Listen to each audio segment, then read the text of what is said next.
Bonjour à toutes et à tous. Alors si je vous fais cette petite vidéo, c'est parce qu'un de mes reportages qui a été réalisé en janvier 2023 au Bénin sert actuellement à de la désinformation en fait. J'ai eu la surprise de découvrir que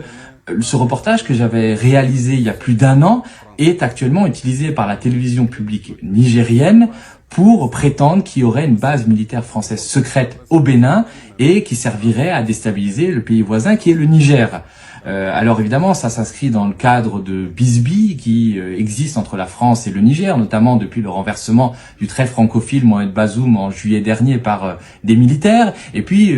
aussi dans le cadre de bisbilles entre le Niger et le Bénin, puisque le Bénin du très autoritaire Patrice Talon avait voulu participer à la force de la CEDEAO qui devait rétablir Mohamed Bazoum au pouvoir, et depuis lors, le Niger continue à maintenir sa frontière fermée avec le Bénin, invoquant des motifs sécuritaires. Le Premier ministre nigérien en a parlé hier. Il a parlé notamment de ces bases militaires françaises qui formeraient des terroristes qui viendraient ensuite déstabiliser le Niger. Et le président Patrice Talon, encore en rétorsion, refuse de laisser les tankers chinois charger le pétrole qui est extrait au Niger et qui est transporté par l'oléoduc jusqu'au port de Sémé au Bénin. Dans ce contexte-là, il y a beaucoup de désinformation, de fake news, d'exagération, et on a repris un de mes vieux reportages, donc qui est antérieur au coup d'État de juillet 2023, quand Mohamed Bazoum a été renversé par les militaires, et qui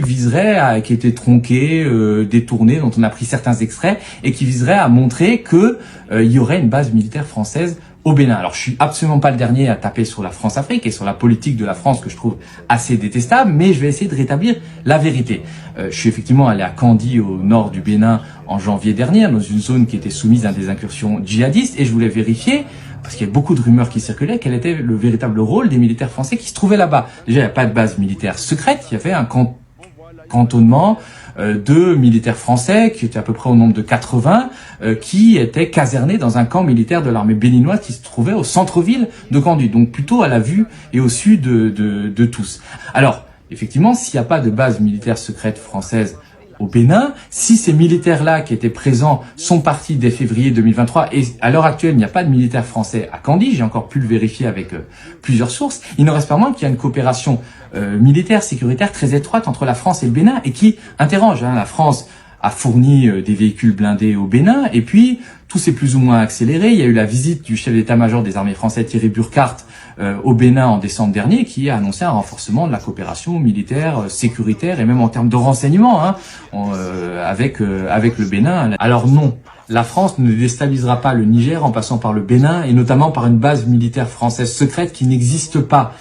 Il n'en reste pas moins que la junte nigérienne ne peut pas considérer la France au rang de ses amis. On sait qu'Emmanuel Macron était très fâché du putsch de juillet dernier, et qu'il a même proposé à un moment que l'armée française vienne rétablir le président déchu Mohamed Bazoum. C'est quand même une pratique d'un autre temps. On sait aussi que certains réseaux français sont prêts à tout pour permettre à ce que la France reconquiert son influence perdue. Nos confrères de Jeune Afrique ont notamment raconté comment Alexandre Benalla, l'ancien très proche d'Emmanuel Macron, et Djibril Bassolé, l'ancien ministre des Affaires étrangères du Burkina Faso, ont tenté de monter une sorte de coup d'État de pied nickelé pour renverser le président du Burkina Faso, Ibrahim Traoré, qui s'est éloigné de Paris. Le Niger, d'ailleurs, n'a pas seulement comme ennemi la France, il s'est beaucoup éloigné des États-Unis, qui ont été chassés militairement du Niger, et qui sont très fâchés que la junte nigérienne cherche actuellement à vendre de l'uranium à l'Iran, ce qui est une sorte de red flag pour les Américains. Alors, effectivement, moi je suis pas le dernier à dénoncer les turpitudes de la politique française en Afrique, qui sont à mon sens détestables et qui ne font pas honneur à notre pays, mais je travaille aussi avec une information sourcée, vérifiée, exemple de toute propagande, et je refuse justement que mon travail soit utilisé à des fins de propagande.